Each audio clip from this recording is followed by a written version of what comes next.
Sebentar lagi kita akan menyambut tarawih.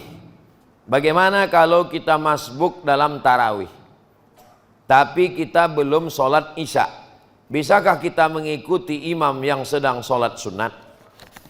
Masuk ke dalam masjid, imam sholat tarawih, lalu dia ikut sholat tarawih. Usolli sunnatat tarawih raka'ataini lillahi ta'ala, Allahu Akbar. Selesai sholat tarawih, baru dia sholat isya. Sholat tarawihnya batal. Karena sholat tarawih itu adalah sholat yang dilaksanakan sesudah sholat isya. Tidak boleh sholat tarawih sebelum sholat isya. Sholat isya dulu, baru sholat tarawih. Masuk dia ke dalam masjid, imamnya sholat tarawih, dia di belakang, usolli fardal isya arba'a raka'atin ma'muman lillahi ta'ala. Imamnya sholat tarawih, dia sholat isya, ikut dia. Apakah sah dia menjadi makmum ini sholat isya padahal imamnya sholat tarawih? Menurut mazhab Maliki tak sah. Karena dalam mazhab Maliki, imam dengan makmum mesti sholatnya sama. Kalau imamnya sholat sunat, makmumnya sholat sunat. Kalau imamnya sholat wajib, makmumnya mesti juga sholat wajib. Sekarang saya masuk ke dalam masjid. Saya masuk ke dalam masjid, musafir mau balik ke Pekanbaru. Lalu ada nampak saya orang sholat. Saya tepuk bahunya. Saya pun ikut sholat. Allahu Akbar. Selesai sholat, dia bilang, "Bapak tadi sholat apa?" Aku bilang, "Aku sholat zuhur." Lalu kata imam tuh, "Mohon maaf Pak, saya tadi sholat ba'diyah." Imamnya sholat ba'diyah, saya sholat zuhur. Pertanyaannya, sahkah sholat zuhur saya? Menurut mazhab Maliki tak sah. Menurut mazhab Syafi'i sah. Sah imam sholat sunat, makmumnya sholat wajib. Mana dalilnya? Dalilnya dua. Dalil pertama, Nabi sholat dengan jamaah. Selesai sholat, Nabi pulang ke rumah. Sahabat Nabi duduk di masjid. Tak lama sesudah itu datang orang kampung. Orang kampung datang, berjumpa dengan sahabat Nabi. Mereka ingin sholat sama sahabat Nabi. Sahabat Nabi yang sudah sholat tadi maju ke depan jadi imam. Dan dia pula sholat di belakang jadi makmum. Orang kampung yang sholat di belakang itu sholat wajib. Sedangkan sahabat Nabi yang di depan itu sholat sunat. Karena dia sudah sholat 2 kali. Maka sholat makmumnya sah. Kenapa? Karena sholat imam itu sholat sunat, sedangkan makmum itu sholat wajib. Saya tadi sudah sholat asar di rumah. Saya sudah sholat asar. Cemana Ustaz sholat asar? Ustaz kan datang kemari baru azan asar. Saya musafir. Saya jamak takdim. Tadi saya sholat zuhur, habis itu saya sholat asar. Kalau gitu saya sudah sholat asar. Sudah. Lalu saya maju tadi sholat asar. Sholat asar saya yang maju tadi itu bukan wajib, sunat, karena itu sholat yang kedua. Sedangkan makmum ini sholat wajib. Imamnya sholat sunat, makmumnya sholat sah apa tak sah? Kalau tak sah, ulang balik lah ini semua. Itu dalil pertama. Dalil kedua, waktu Nabi sedang musafir, perang. Waktu perang itu dibuat barisannya 2, 1, 2. Yang barisan depan sholat sama Nabi, yang barisan belakang megang tombak sama anak panah mengawal, takut Nabi ditembak, dibunuh orang. Selesai salam, barisan yang belakang maju ke depan, yang belakang yang di depan mundur ke belakang menjaga Nabi. Nabi sholat sekali lagi. Sholat yang pertama tadi Nabi sholat wajib. Sholat yang kedua ini Nabi sholat sunat. Makmumnya sholat wajib. Itu dalil bahwa imam sholat sunat, makmumnya sholat wajib, sholatnya sah. Menurut mazhab Syafi'i.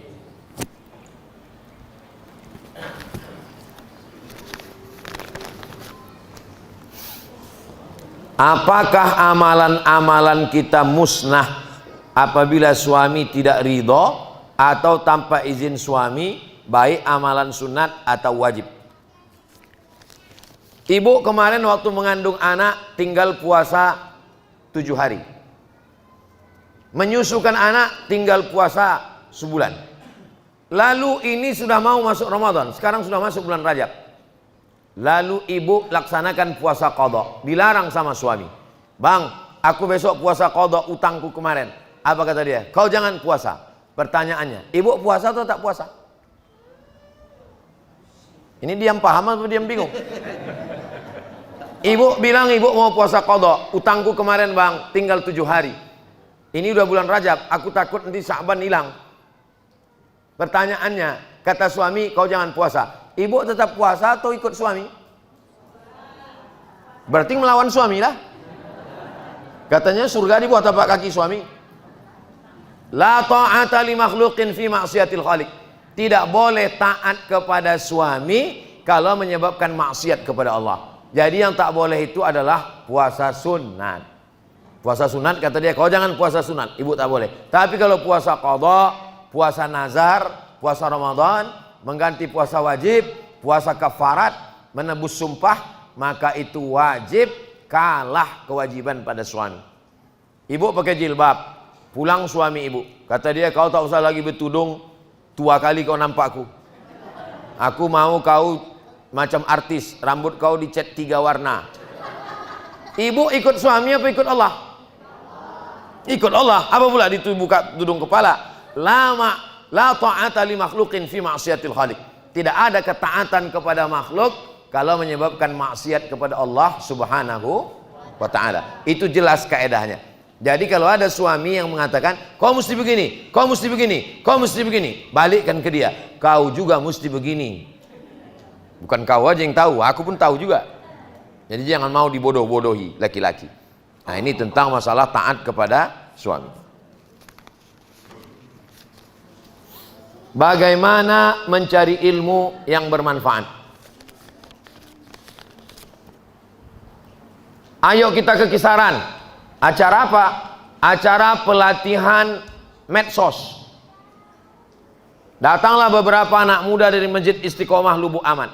Pergi ke kisaran latihan medsos. Sekarang saya tanya, ada tak gunanya ilmu medsos ini?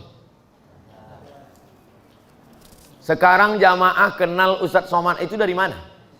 Dari medsos. Cemana membuat channel YouTube, cemana cara memotong video, cemana cara mengedit, cemana cara mengupload, cemana cara mengelola Facebook, bagaimana membuat akun Instagram, bagaimana membuat TikTok.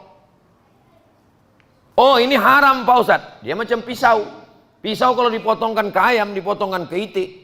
Tapi kalau dipotongkan ke leher. Jadi medsos ini ada ilmu bermanfaat. Datang orang ke menjumpai bapak ibu. Ayo kuajarkan kalian. Ilmu apa? Ilmu santet.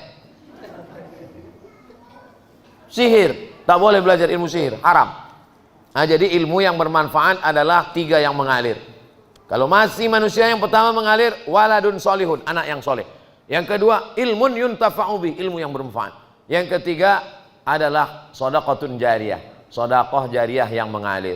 Nah, jadi kalau kita diajak orang untuk menuntut ilmu, walaupun nampaknya ilmunya ilmu umum, tapi kalau dia bermanfaat, maka insya Allah manfaatnya sampai hari kiamat. Ilmu tukang, macam mana cara memasang AC, bagaimana cara memasang keramik, bermanfaat. Walaupun dia dapat upah dari masjid ini, tapi dia tetap mendapatkan amal jariyah dengan syarat niatnya lillahi ta'ala. Silakan belajar ilmu apa yang perlu dipelajari. Apakah boleh anak perempuan membenci anaknya karena kelakuan ayahnya yang sering menyakiti hati ibunya? Ini paling susah pertanyaannya nih. Anak perempuan membenci anaknya karena kelakuan ayahnya yang sering ada seorang perempuan benci dia kepada anaknya karena kelakuan ayah si anak ini, laki dia maksudnya, yang menyakiti hati dia. Berbelit-belit ini.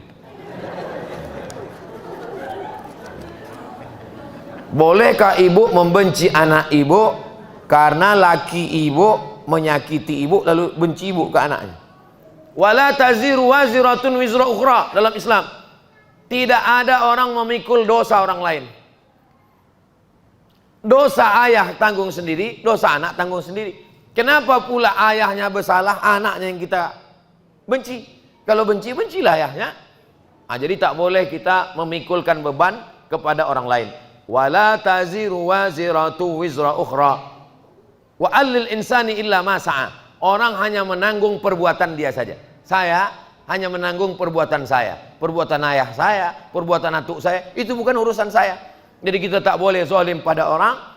Ayahnya menyakiti kita, ibu, bapak, saking sakitnya hati sama tetangga, berpesan sama anak, nanti kalau aku mati, anak kau, cucu kau, cicit kau, jangan nikah sama dia, 7 keturunan.